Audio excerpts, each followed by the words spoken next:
देखिए, कल हमने पढ़ा था संबंध कारक।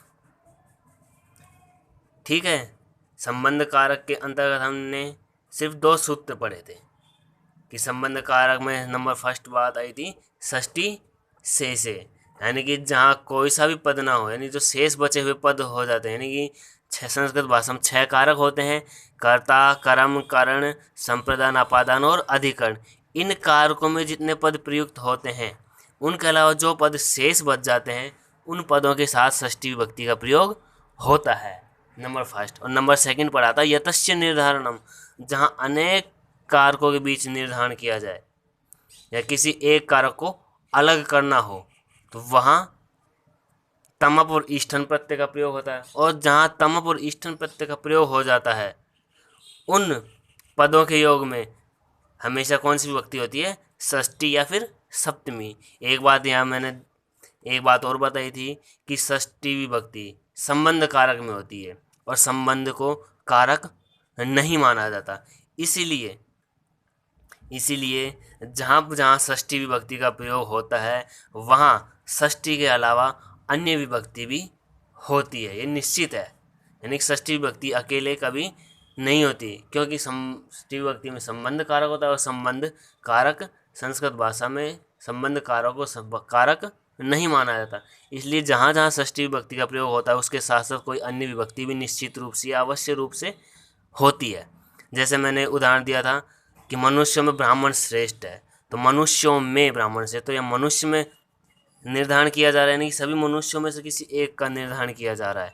तो मनुष्यों में यहाँ षष्ठी विभक्ति का प्रयोग हो गया, लेकिन वहाँ साथ साथ में सप्तमी का भी प्रयोग हुआ था।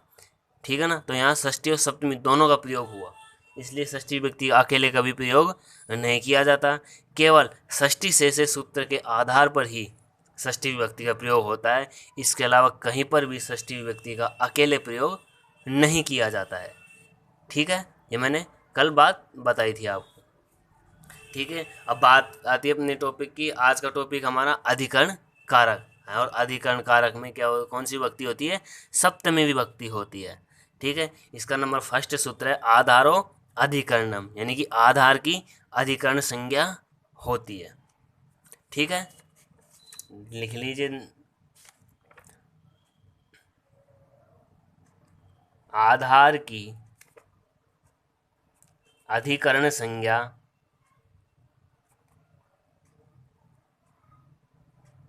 आधार की अधिकरण संज्ञा होती है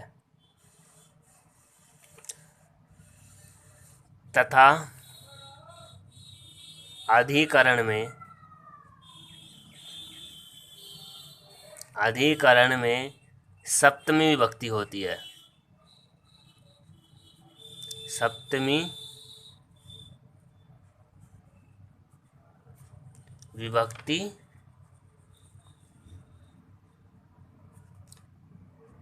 होती है। ठीक है, ये बात ध्यान रखना कि आधार की कौन सी संज्ञा होती है? अधिकरण संज्ञा होती है, और अधिकरण में सप्तमी विभक्ति होती है। ठीक, नंबर एक बात। अब बात आती है कि आधार आधार क्या होता है।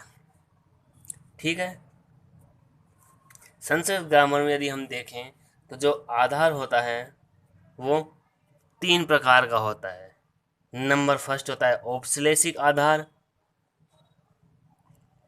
ठीक है, नंबर सेकंड होता है वैश्विक आधार, और नंबर थर्ड होता है अभिव्यापक आधार। ठीक है, ये तीन प्रकार के आधार होते हैं। ठीक है, अब बात आती है आधार की। तो देखिए,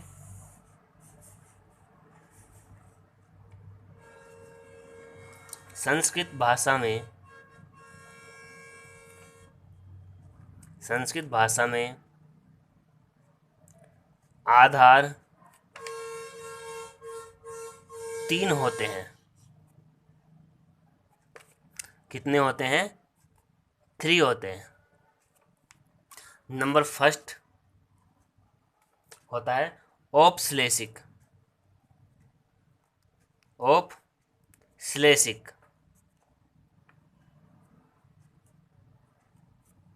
देखिए, औपश्लेषिक, इसमें दो शब्द हैं, उप और श्लेष। उप का अर्थ होता है समीप और श्लेष का अर्थ होता है जुड़ाव या चिपकाव।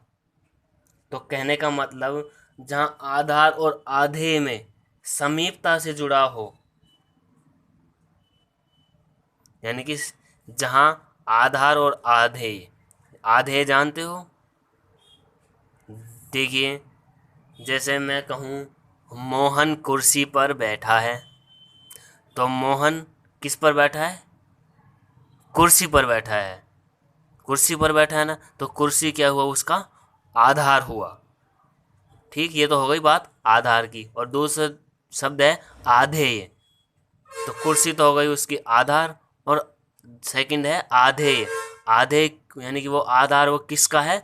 मोहन का है। तो मोहन का ही तो है वो आधार, कुर्सी। तो मोहन क्या हुआ इसमें? आधेय हुआ। यानी कुर्सी तो आधार हो गई और मोहन क्या हो गया? आधेय हो गया। ठीक है, ठीक है। जैसे कोई दूसरा उदाहरण देखते हैं कि बालक खाट पर सोता है। तो बालक खाट पर सो रहा है, ठीक है। तो बालक का आधार क्या हो गया? खाट। और बालक क्या होगा इसमें? आधेय। तो आधार तो खाट हो गया और आधेय क्या हुआ? बालक हुआ। यानी कि आधार तो आप जानते हो किसका आधार है? जो आधार हो, यानी कि जो आपस में स्पष्ट दिख रहा हो, प्रत्यक्ष रूप से टच हो रहा हो, संपर्क में आ रहा हो, स्पर्श कर रहा हो, जुड़ाव हो। यानी कि जहाँ आधार और आधे दोनों का आपस में जुड़ाव हो रहा हो। जैसे बालक खाट पर सो रहा है, तो बालक और खाट, बालक आधेय हो गया, खाट आधार हुई, तो दोनों आपस में जुड़े हुए हैं। तो ये औपश्लेषिक आधार हो माना जाएगा। कौन सा माना जाएगा? औपश्लेषिक आधार माना जाएगा। ठीक है। नंबर सेकंड पे आता है वैश्विक आधार। वैश्विक आधार कौन सा आधार आता है? वैश्विक। वैश्विक का मतलब होता है विषय से संबंधित। और विषय जानते हो? विषय जैसे इच्छा, रुचि, कुशलता, धूर्तता, प्रवीणता, निपुणता, विश्वास, अविश्वास आदि के विषय को, यानी कि इन विषयों से जो जुड़ा हुआ हो, आधार हो, वो वैश्विक आधार कहलाता है। अर्थात इच्छा प्रकट करना हो, यानी कि जो इच्छा से संबंधित हो। जैसे राम मोक्ष की इच्छा करता है, तो राम है मोक्ष से इच्छा अस्ति। जैसे मोहन गुरु में विश्वास करता है, तो मोहन गुरुसु विश्वसिति। व्यवहार में प्रवीण, यानी कि श्याम व्यवहार में प्रवीण है, तो श्याम है व्यवहार है प्रवीण है, या व्यवहारे प्रवीण अस्ति। ठीक है। स्त्रियों में धूर्त, स्त्रीसु धूर्त है। जुए में धूर्त, अक्षयसु सौंदर्य है। इस प्रकार के वैश्विक आधार होते हैं।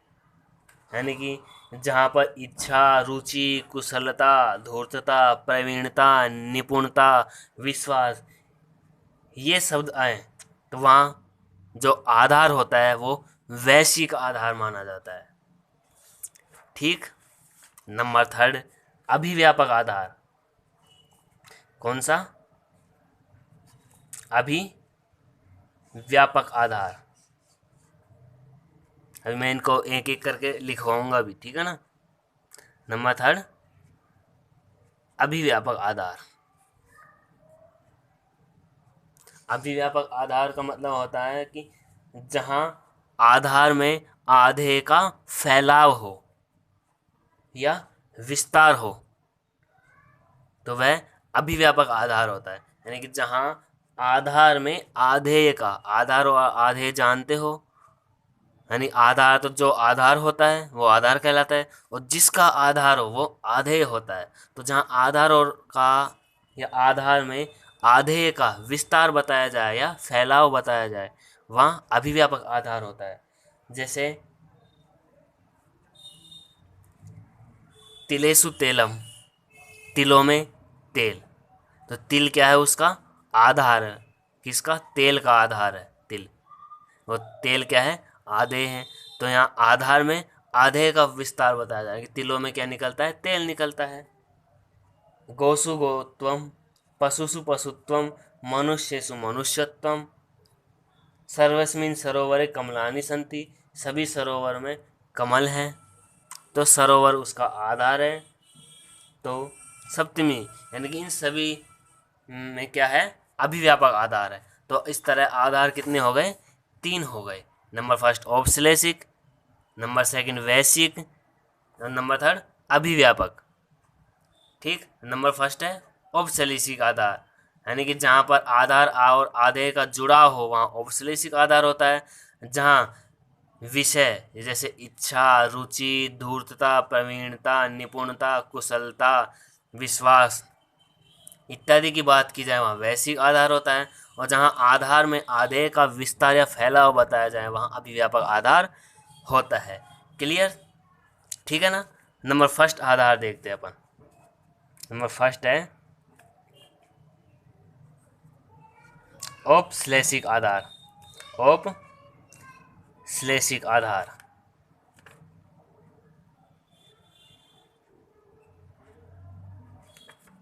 देखिए, औपश्लेषिक आधार मैं सिर्फ इसके एग्जाम्पल दे रहा हूँ।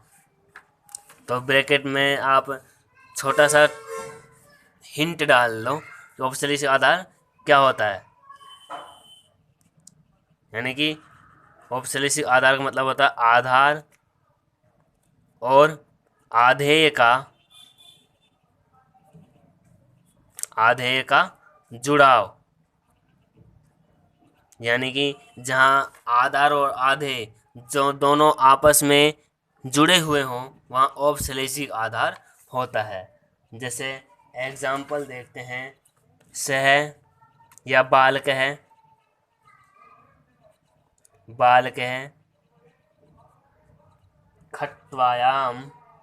खट्वायाम, शेते। तो हिंदी क्या होगी इसकी? बालक खाट पर सोता है। बालक खाट पर सोता है। तो बालक है और किस पर सो रहा है? खाट पर सो रहा है। तो खाट उसका क्या हो गया? आधार हो गया। ठीक है।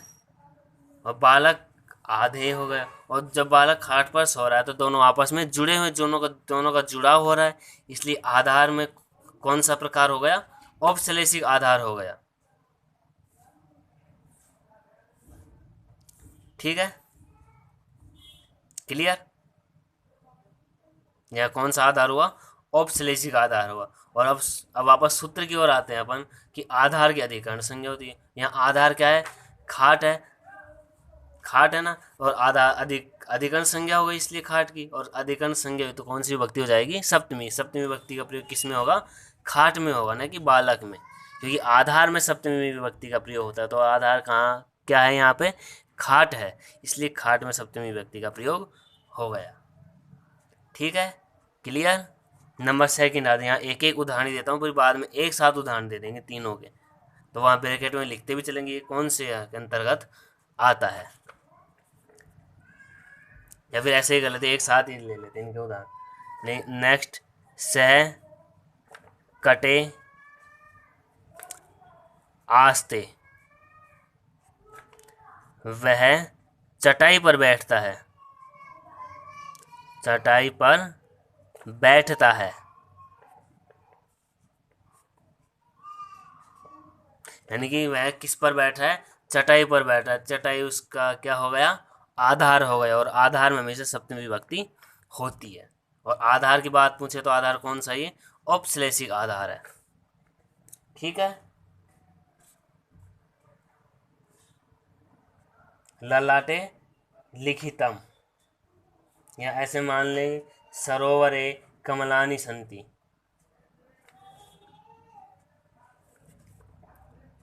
सरोवरे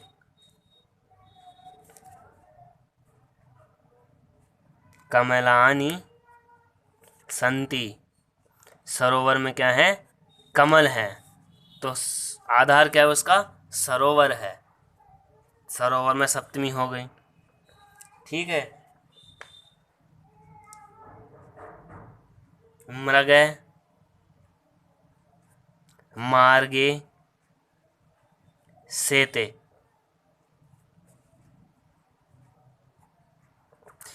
हिरण मार्ग में सोता है, तो हिरण कहाँ सो रहा है, मार्ग में सो रहा है, तो मार्ग उसका आधार हुआ और आधार में सप्तमी होती है। ठीक है। सिंह है, नेक्स्ट उदाहरण है, सिंह है गुहायाम सेते, शेर गुफा में सोता है, तो शेर कहाँ सो रहा है, गुफा में सो रहा है, तो गुफा क्या हो गई, उसका आधार हो गए, तो इसमें सप्तमी विभक्ति आ गई। ठीक है, यहाँ तक क्लियर। समझते जाइए, पहले नोट बाद में कर लेना इस चीज़ को। ठीक है, नोट करने में ज़्यादा टाइम नहीं लगेगा आपको, पहले समझना ज़रूरी है आपके लिए। ठीक है, ये औपश्लेषिक आधार की बात हो गई। नंबर सेकंड आता है वैश्विक आधार।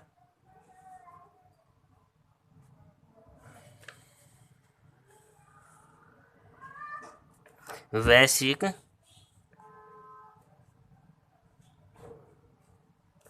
आधार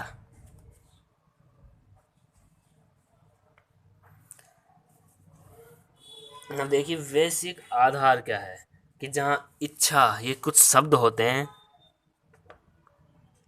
इच्छा, रुचि, कुशलता, निपुणता, निपुणता, धूर्तता,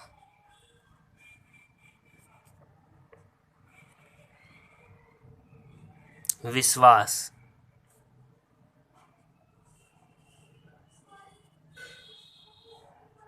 आदि,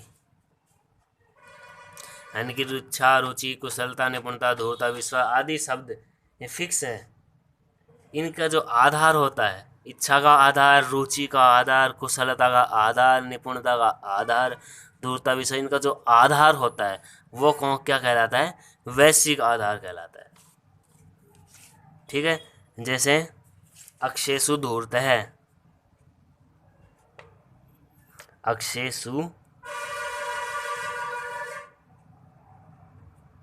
धूर्त है,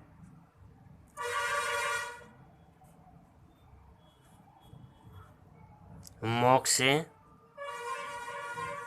इच्छा अस्ति,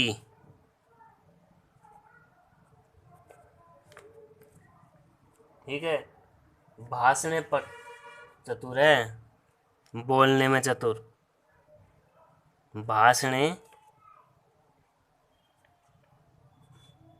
चतुर है, व्यवहार है, सॉरी, स्त्रीषु धूर्त है, स्त्रीषु धूर्त है, अक्षेषु सौंदर्य, अक्षेषु सौंदर्य,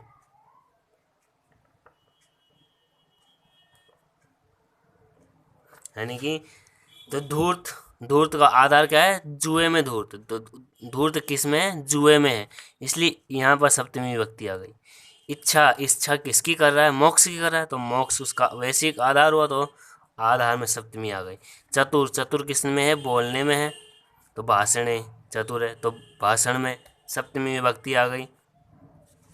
ठीक है, धूर्त है, धूर्त किस में है, स्त्रियों में, यहाँ सप्तमी आ गई। अक्षेषु सौंड, सौंड का अर्थ वही चतुर होता है, तो यह निपुण लगा सकते हैं। अक्षेषु यानी जुए में निपुण, जुए में कुशल। ठीक है, नंबर थर्ड, नंबर थर्ड देखते हैं अपन, अभिव्यापक आधार।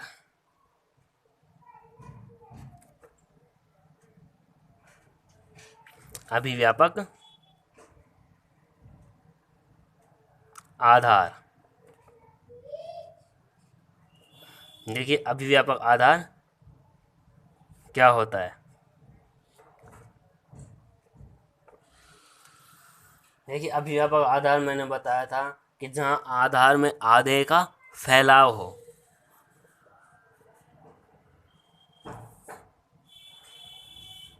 आधार में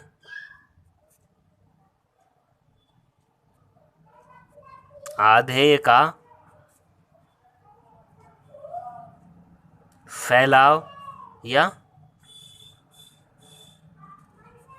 विस्तार हो, वो अभिव्यापक आधार होता है। जैसे तिलों में तेल, तिलेषु तेलम अस्ति। तो यहाँ जो आधार तिल है, आधार क्या हुआ, तेल। जैसे तेल किस में है, तिलों में है ना, तो तिल उसका क्या हुआ, आधार हुआ। तो यहाँ आधार में सप्तमी हो गई। तिलेषु तेलम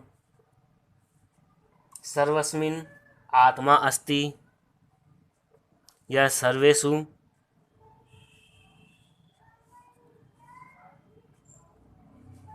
मनुष्येषु,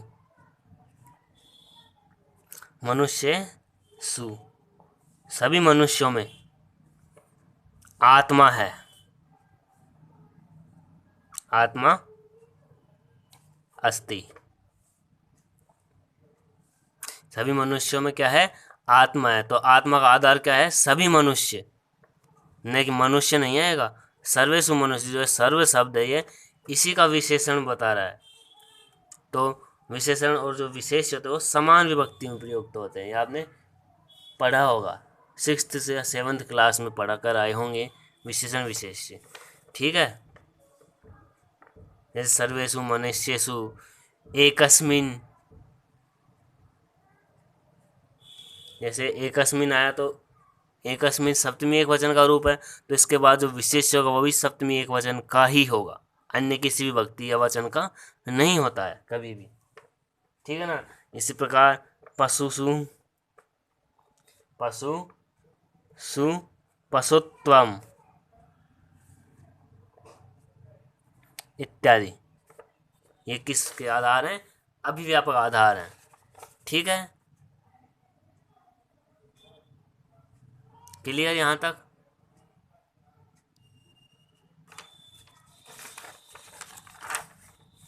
देखिए ये हो गया अधिकरण कारक का फर्स्ट सूत्र। देखिए यहाँ पे आज नंबर फर्स्ट सूत्र पढ़ा था हमने, आधारो अधिकरणम।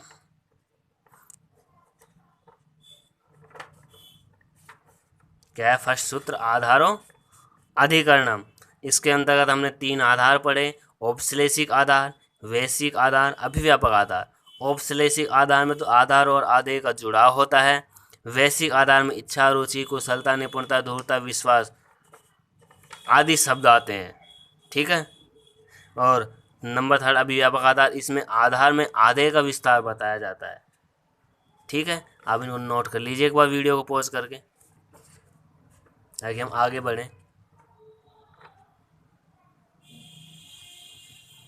साथ में आप जो है मेरा चैनल इसको सब्सक्राइब भी कर ले चाहे, ठीक है ना, ताकि आपको जो मैं वीडियो डालूँ ये आपके पास तुरंत अपडेट हो जाए यूट्यूब पे।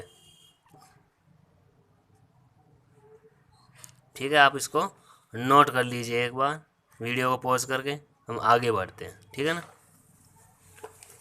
अधिकरण कारक के अंतर्गत हम दूसरा सूत्र पढ़ते हैं, साधु असाधु प्रयोगेच। देखिए साधु असाधु, तो यहाँ संधि करेंगे तो साधु व साधु प्रयोगे च, प्रयोगे च।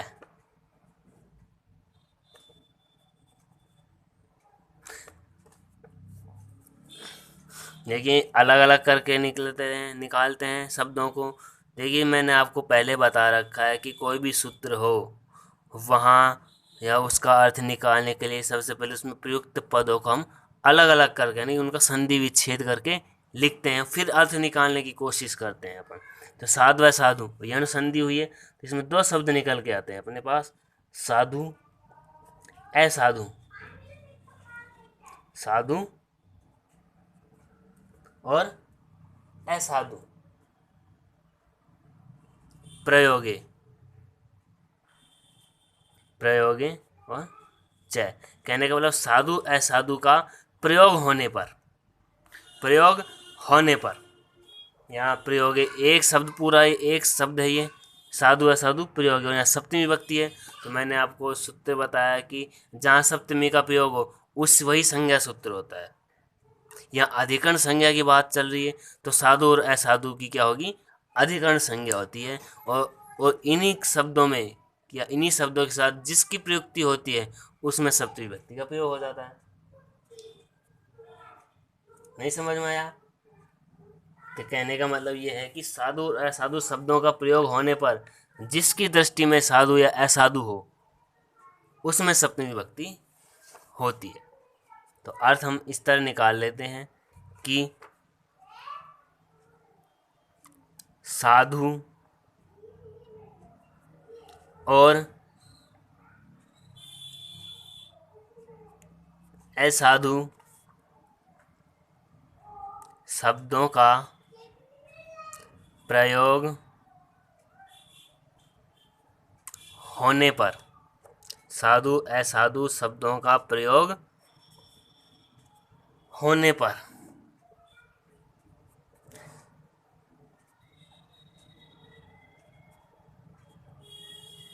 जिसकी दृष्टि में साधु या असाधु हो, साधु या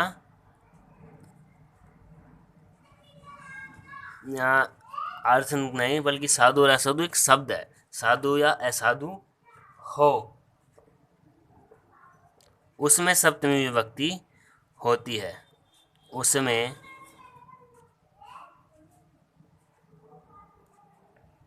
सप्तमी विभक्ति होती है, होती है।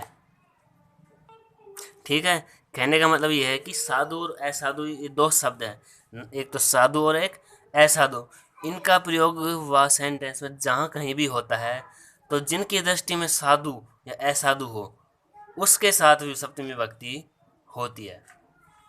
जैसे सोहन है, गुरुओं में असाधु है, यानी साधु मतलब सज्जन और असाधु का मतलब असज्जन। जैसे एग्जाम्पल देखो आप, मोहन छात्रों में साधु है या सज्जन है, ठीक है ना। तो मोहन है,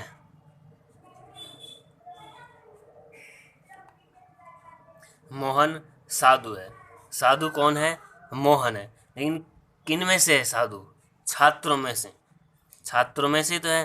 तो यहाँ छात्र में कौन सी विभक्ति का प्रयोग हो जाएगा, सप्तमी का। तो मोहने छात्रेषु साधु,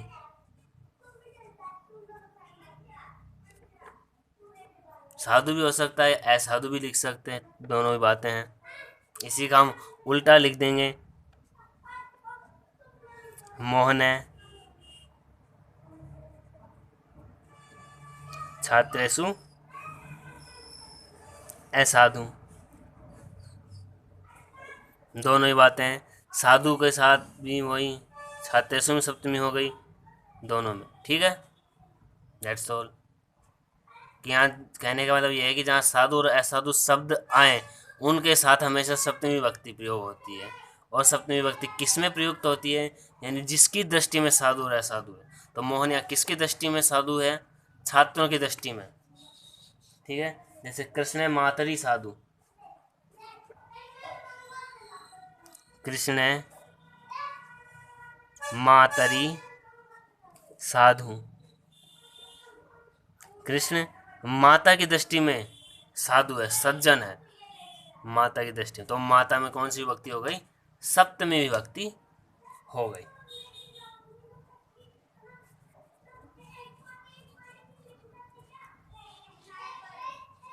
क्लियर?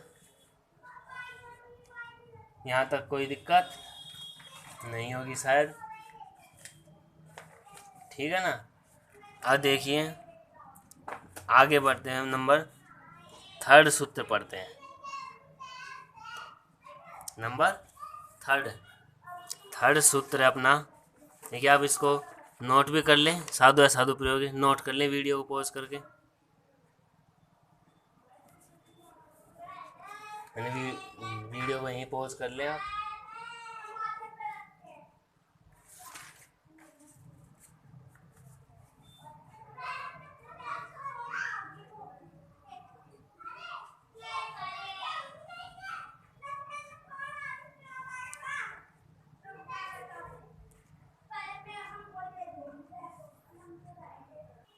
ठीक है, नंबर थर्ड सूत्र ये इम्पोर्टेंट है। नंबर थर्ड सूत्र है यस्य च भावेन भावलक्षणम।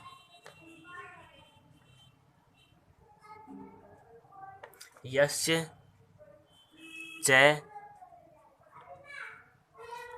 भावेन भावलक्षणम। भावेन भाव लक्षणम। यस्य च भावेन भाव लक्षणम।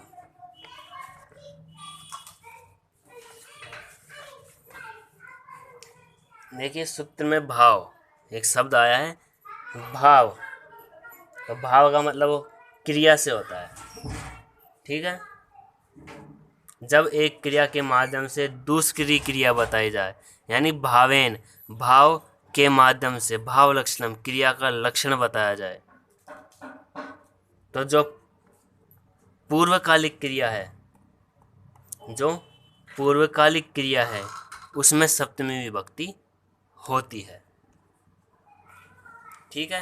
यानी कि यस्य, यस्य का मतलब होता है जिसका, भावेन यानी कहने का मतलब यस्य जिसका, भावेन भाव से या क्रिया से, भाव लक्षणम क्रिया का लक्षण बताया जाए, यानी कि जिससे क्रिया का जिस क्रिया से लक्षण बताया जाए, यानी जिसका या जिस क्रिया का लक्षण बताया जाए उसमें कौन सी विभक्ति होती है? सप्तमी विभक्ति होती है, ठीक है। इसमें क्रिया का इम्पोर्टेंस होता है, भाव का इम्पोर्टेंस ज़्यादा होता है, इसलिए इस विभक्ति को या सप्तमी विभक्ति को भाव सप्तमी या क्रिया सप्तमी भी कहा जाता है।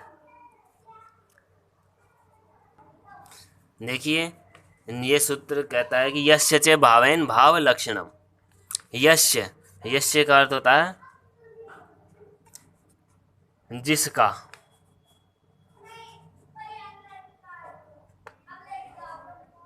जिसका, भावेन भाव का मतलब होता है क्रिया से, या जिस क्रिया से, भाव लक्षणम क्रिया का लक्षण, ठीक है। मैन च का मतलब है ही और, ठीक है। तो देखिए इसका अर्थ यहाँ लिखते हैं। सूत्र में भाव शब्द का तात्पर्य क्रिया से है, यानी सूत्र में जो ये भाव शब्द आया है इसका अर्थ क्या होता है? क्रिया, ठीक है। तो जब एक क्रिया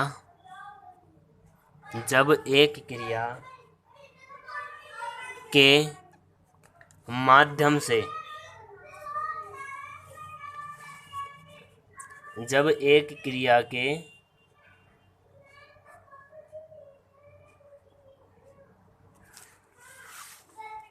माध्यम से दूसरी जब एक क्रिया के माध्यम से दूसरी क्रिया बताई जाए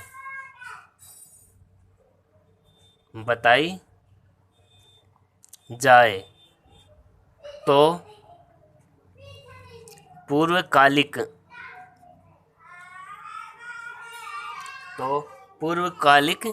क्रिया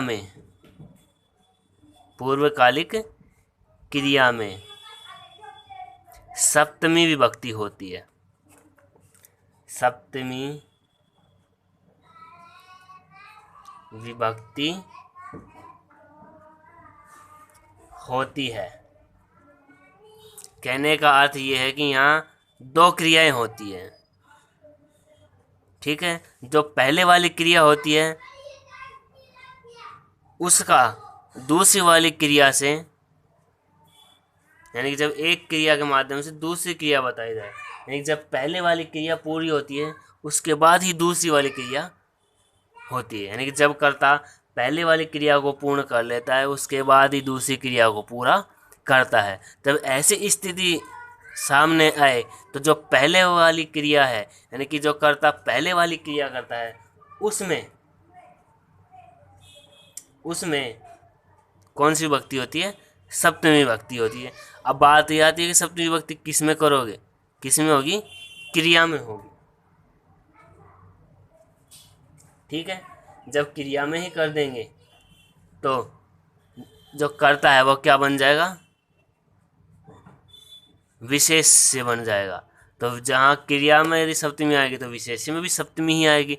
तो कहने का मतलब यह है कि जो पहले वाला क्रिया है उसके साथ जो कर्ता जुड़ा हुआ है उसमें, यानी कि कर्ता और जो पहले वाली क्रिया है दोनों में सप्तमी विभक्ति का प्रयोग हो जाएगा, ठीक है। जो पूर्वकालिक क्रिया में सप्तमी विभक्ति लग जाएगी, ठीक। और यहाँ एक बात और होती है कि जो ये सूत्र है यस्य च भावेन भाव लक्षणम, इसलिए इस सूत्र के द्वारा जो सप्तमी विभक्ति का प्रयोग होता है उसे सती सप्तमी, भाव सप्तमी या क्रिया सप्तमी भी कहते हैं। ये ध्यान रखें, ठीक है। लिख लेना इस बात को भी। इस सूत्र के द्वारा होने वाली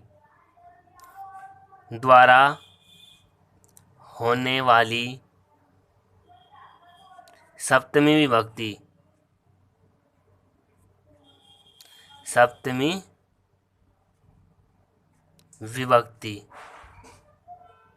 को सती सप्तमी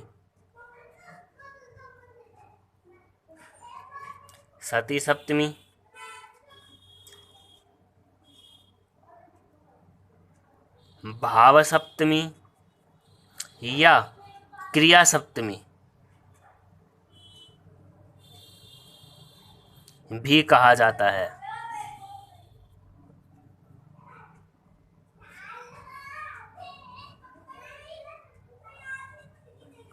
ठीक है ना। देखिए इसके एग्जाम्पल देखते हैं अपन। देखिए, अध्यापक के आने पर छात्र खड़े होते हैं। अध्यापक के आने पर छात्र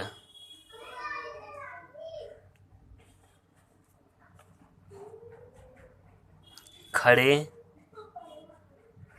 होते हैं या उठते हैं, ऐसे मान लो उठते हैं, ठीक है। तो अध्यापक के आने पर छात्र उठते हैं, तो इसमें दो क्रियाएं हो रही है। पहली क्रिया कौन कर रहा है? अध्यापक कर रहा है, और दूसरी क्रिया छात्र कर रहे हैं। तो कहने का मतलब ये है, ये क्या हो गई? पूर्वकालिक क्रिया हो गई। और ये उत्तरकालिक।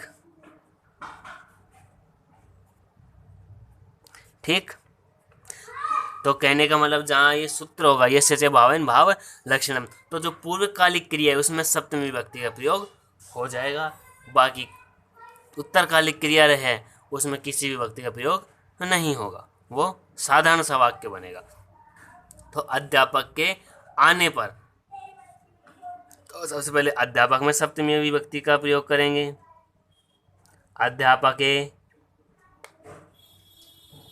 आना क्या बोलते हैं, आगम, तो आगते।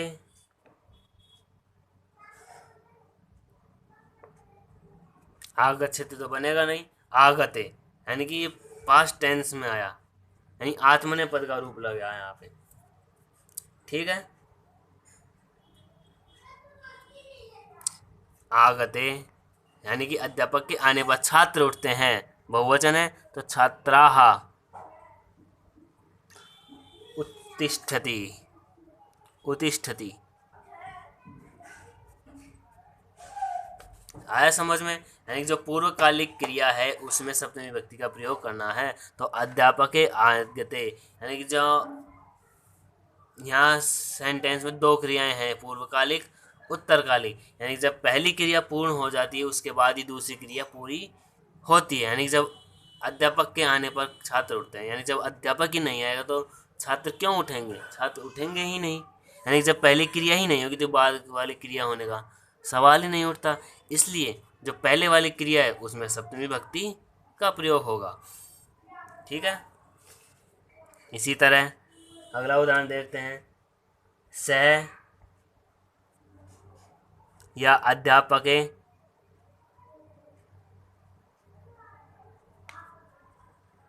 गते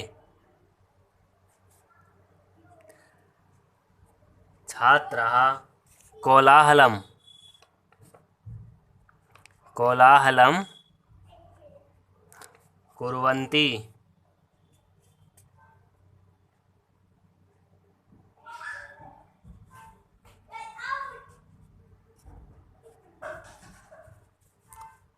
तिष्ठति, तिष्ठन्ति।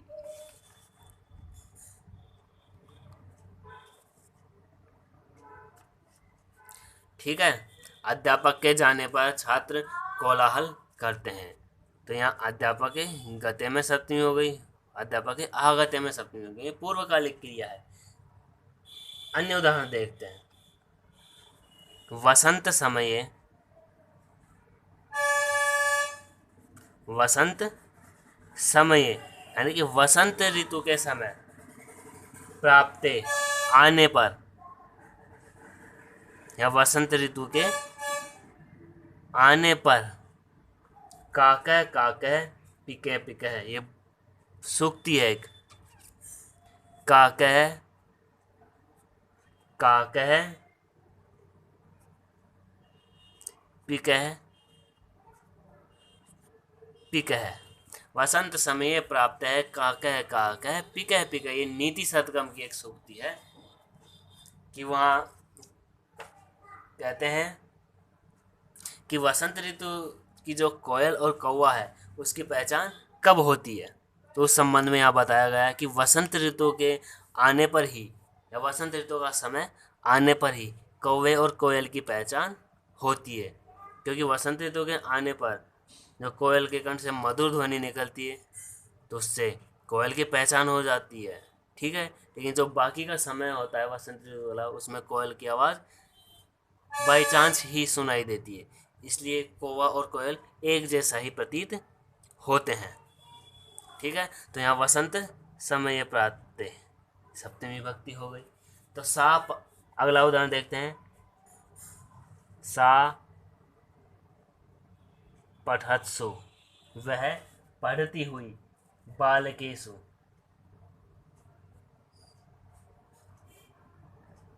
बालकेषु,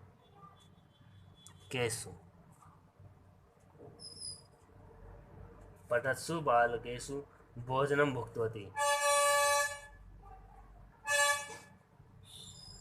भोजनम भुक्त वती, यानी कि वह पढ़ते हुए बालकों में भोजन खाती है या भोजन करती है। सह गोसु धूमाना सुगत है, ये भी काफ़ी बार पूछा जाता है उदाहरण। सह गोसु दुहमानासु या दुह्यमानासु, आ गए तो ये रहेगा गत है, यानी कि वह गायों को दूहता हुआ जाता है। ठीक है, इस प्रकार के जो एग्जाम उदाहरण होते हैं वो इस के अंतर्गत आते हैं। ठीक है, अब आप एक बार इनको नोट कर लीजिए। इसको आज हमने अधिकरण कारक देख लिया, आधार में अधिकरण होता है।